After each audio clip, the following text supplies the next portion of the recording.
Hi guys, welcome back to Blue Moon Rising TV. Today is the second and also the last ever episode, at least for this season, of the fan cam reactions. I know, quality timing as always from us here. But anyway, we think it's a good idea, so we're going to keep going with it and then pick it up again at the start of next season. So the fan cam reactions is, we pick the best fan cams from the previous game, we watch them back now, and we react to them in real time.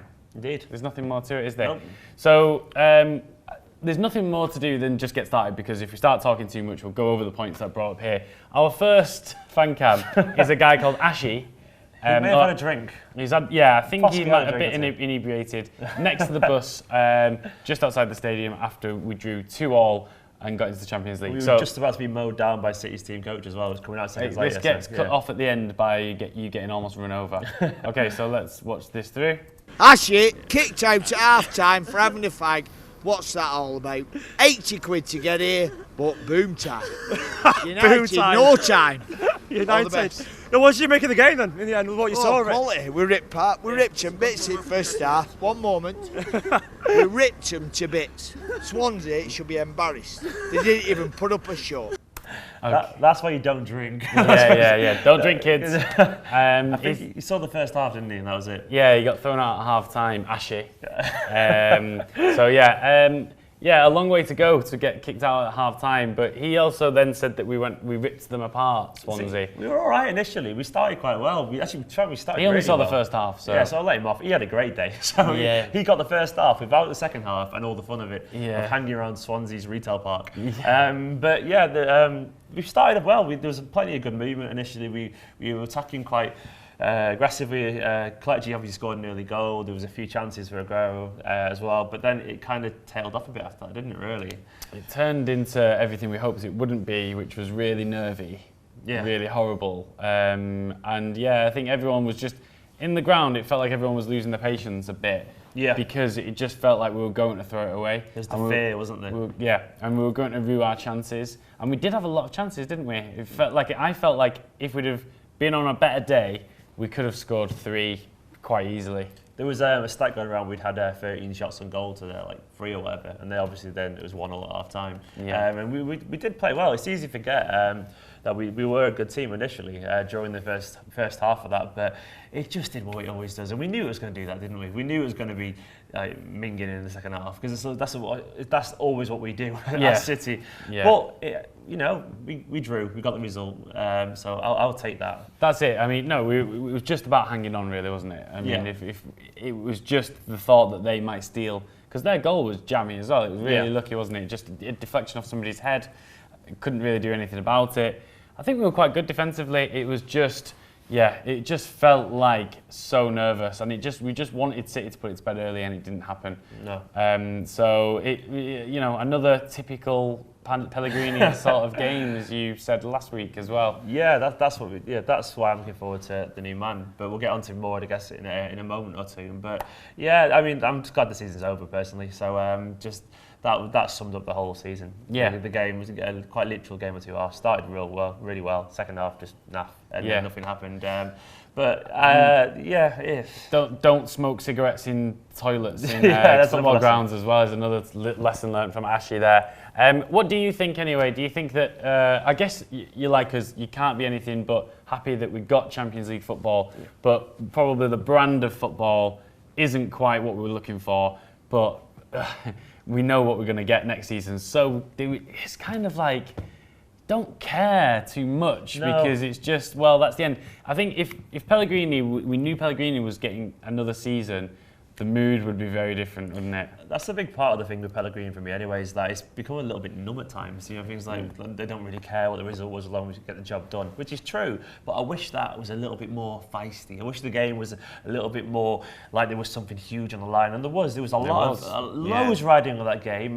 There was, as Ashley said quite eloquently, there was 100 million riding on it. He wasn't eloquent. Whatever he was drinking, though, I want some, because he came away from that game a lot happier than I did initially. Oh yeah, he was on top of the world. But yeah, that was a game with loads riding on it, and it was just not what I expected. I thought the team would be battling like for every last ball from the off, and it gave away to just indifference eventually, which is it's the kind of obvious signs that a change is needed. Was watching that game, you could tell that the players were already elsewhere, even though they were trying. I do believe they were trying. They just weren't there mentally, and they weren't confident. But that's this season in a nutshell, isn't it? Yeah, I feel like when you see those players, they look on an individual level all right, but you just don't see a team philosophy there. Yeah. And I think we just need to bring that back. And in summer, hopefully that's what we're going to get. So, yeah, as you said, let us know. What did you make of it? Happy that we got a 1-1, but probably not too happy with the result. Anyway, let's move on to the wider points, because it wasn't so much the game itself, it was everything around it, wasn't it? It wasn't just about getting I don't care that we didn't get a win. We just needed to make sure that we finished above United, and unless they win 19-0 on Tuesday, Stranger things have happened. Have they? I don't. Oh yeah, with City maybe that's true. But yeah, so it looks pretty safe. Fingers crossed. Okay, our next fan cam here. Let's just hit it and see where it takes us. It's nice to see that all the players and Manuel came over at the end, and just want to say thank you to Manuel for what he's done for us, and massive fan of his, despite what people have done at the club, saying how he's this, that and the other. He's delivered trophies, he came to do what he does, so thank you very much, Manuel. Okay, so that's the other side of the argument. It's Pellegrini's last game. He's gone now, as far as I'm aware. I don't think he's ever... He's left, hasn't he? Just packed his bags. It looks like, he probably had his bag packed outside the dressing room. I bet you. Shook everyone's hand. Do you think? I mean, how do you think his farewell message went to the players? I bet he was just like, all right, guys, see you later. Yeah. I'm done with this. I'm knackered now. I want to be on a beach in Santiago. It was like like a school teacher who's had to teach a rowdy. Yeah, it's the countdown to the retiring with a group of rowdy school kids that sort of. Didn't hate, but never really connected with. Yeah, and it was just like, right, okay. Cheers for everything. See you later. What was that lecturer in Harry Potter, the old one, who was bins Not of seen the Harry Potter films, guys. Yeah. I'll deal with that. But this lecturer basically is really boring. They all like, but he's just like. Okay. I wonder if there was a slight kind of everyone just waiting for the next season, kind of heir to the whole thing with Pellegrini and that team, because I do think they liked him. I do think they respect him as an individual and as a manager, and I think that everyone at the club does, and most City fans do as well, I would say. But there was, his time had come to an end. I do agree with the gents there saying that history will be kind to him, I think. I think you'll look back, when we're looking at stats on paper and looking at a trophy cabinet and all that, he did bring us 3 trophies in 3 years. On paper, that's good. It wasn't pretty how he got there, but he did all right, especially considering he's basically he was for half of that campaign, probably just a caretaker manager for Guardiola. Yeah. So it wasn't a nice situation for him to be in, but... the points record that you pointed out on one of the Facebook posts that we've put out, I mean, he's got them in his time at City, he's got more points than anybody else, any other team in the league. Manchester City have accrued more points than any other team. And it's funny to look at it, isn't it? And it kind of makes you think like, oh dear, am I being like too harsh on him here? But I think there's, stats don't tell the whole story. Yeah. We do have the better squad, I would say, over those 3 years, and we could have potentially run away with it. There's been a decline as well in points. If you look at the other teams like Manchester United, like the mega decline that they've been through, which is absolutely loving.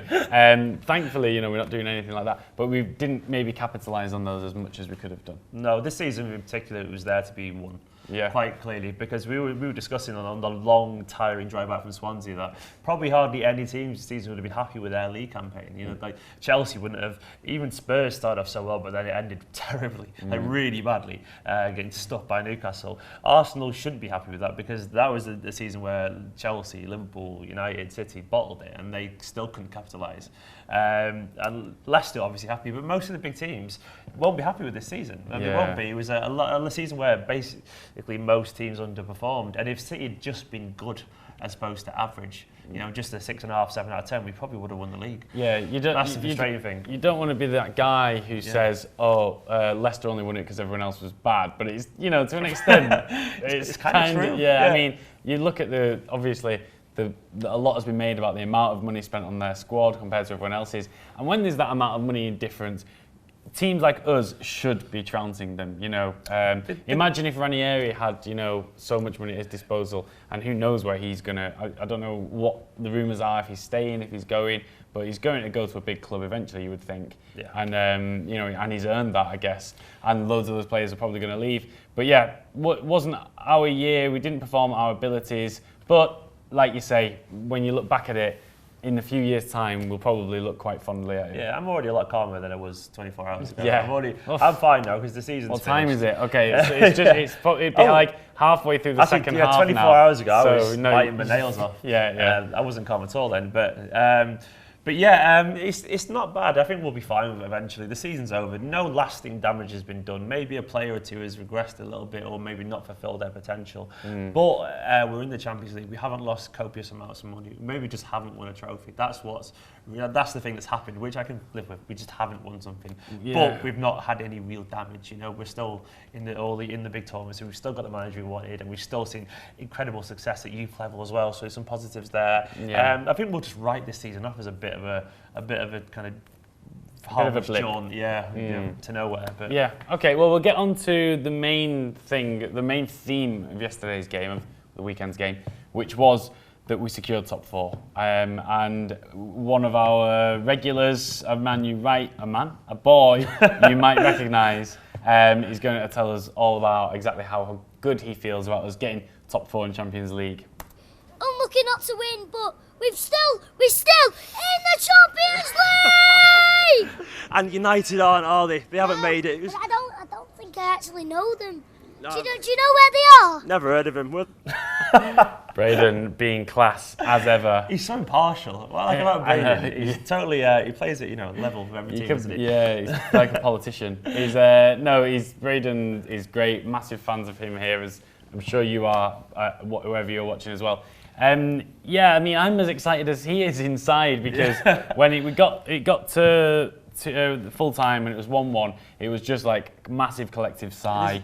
There's a bigger point in that as well there, where you said, I know you said it in a childlike enthusiasm, but we're in Champions League, United on, and that will have ramifications for a club like Manchester United. Yeah. It could mean the manager's sacked, which wouldn't be a great thing for us because Van Gaal's funny. But it could mean a lot of faith will be lost from their investors, and financially they'll take a massive hit there with like £100 million or even more potentially, and they'll be in the Europa League again, and that has implications on who they can attract in summer, and therefore who we can attract as well. So there's always these little things. Every little game, there's always a big kind of butterfly effect from these moments, and this could.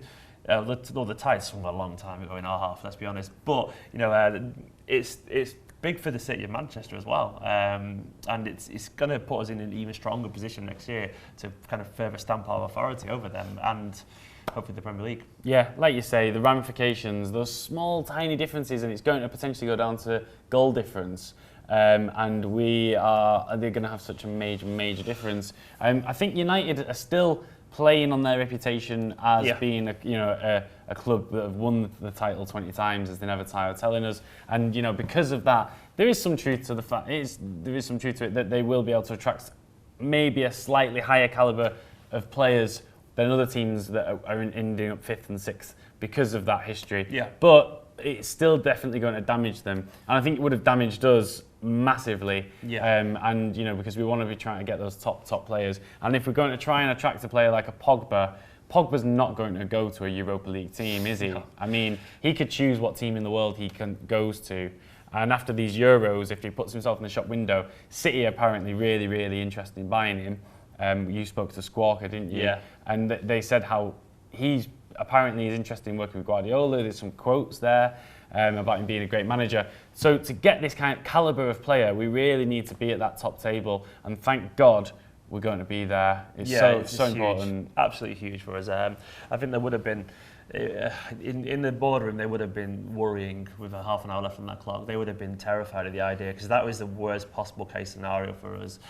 We just about crawled over and reached the finish line.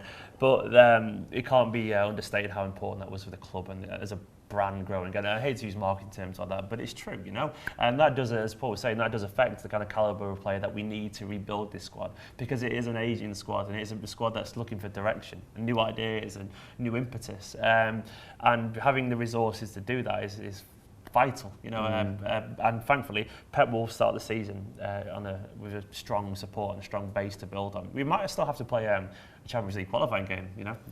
We will. Yeah. So there's going to be an early start to the season at least, so that'll be fun. So yeah, football sooner. There could be a difficult, like, bit of a banana skin there as well. So we shouldn't take it. I don't want to worry everyone, but let's not take it for granted. But let's hope that, you know, with Pep, that hopefully he'll be able to see us through, because we could end up having, you know, a CSK Moscow, you know, Zenit, decent team, or hopefully like United had last last year, I think beat Celtic or something like that, wasn't it? Yeah, there's some upsets, you know. Yeah, we're looking forward to a trip to Bruges like United had last season. That wouldn't be too bad, to be honest. No, I'd take that. Okay, guys, well, that's our review, our final FanCam review and second FanCam review, sounds so pathetic, of the season. I'm so glad you've joined us for all these episodes. That's the city way, what a journey, what a journey. But make sure that you keep watching our videos. We're going to be doing loads of new things. Let us know what sort of things you want to see us doing over the summer, because we can't do this anymore. So please help us with some new strand ideas. Any ideas you've got, get in the comments below, because we're going to have time sat around waiting for transfers. Yeah. Basically, who do you want to see come in as well? There's going to be loads of rumours, isn't there, in the press? But we'll be doing like dailies and transfer targets and everything like that during the summer, won't we? Yeah. There'll be a season review at some point as well, I guess. Yeah, we'll be doing loads of different stuff. So let us know. Let us know how important it is that we get top 4. How excited you are to see Pep Guardiola, the best manager in the world, coming to Manchester City. Like, comment, subscribe, and keep coming back to Blue Moon Rising TV.